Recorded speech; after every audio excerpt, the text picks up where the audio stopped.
pagpipigpit sa trapiko, hindi pa rin sapat na dahilan ang mga ito upang kumain sa tamang oras. Ano ang pagkagutom at epekto ng nalipasan ng gutom? Pinakapamilyar na epekto ng gutom na pinakamadalas nating maranasan ay ang mga sumusunod na sintomas. Pagkulam ng tiyan, banayad na pagkahilo, pabago-bagong emosyon o disposisyon, pagduduwal, pagnanais na kumain ng marami, ghrelin at leptin. Ang pagkagutom ay binubuo ng isang komplikadong sistema ng pisikal at hormonal na mga senyales.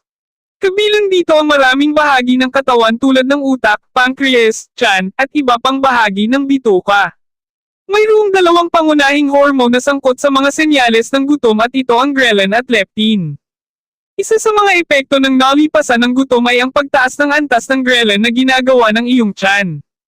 Ang hormone na ito ay nagpapataas ng gana, gastric motility, at gastric acid secretion.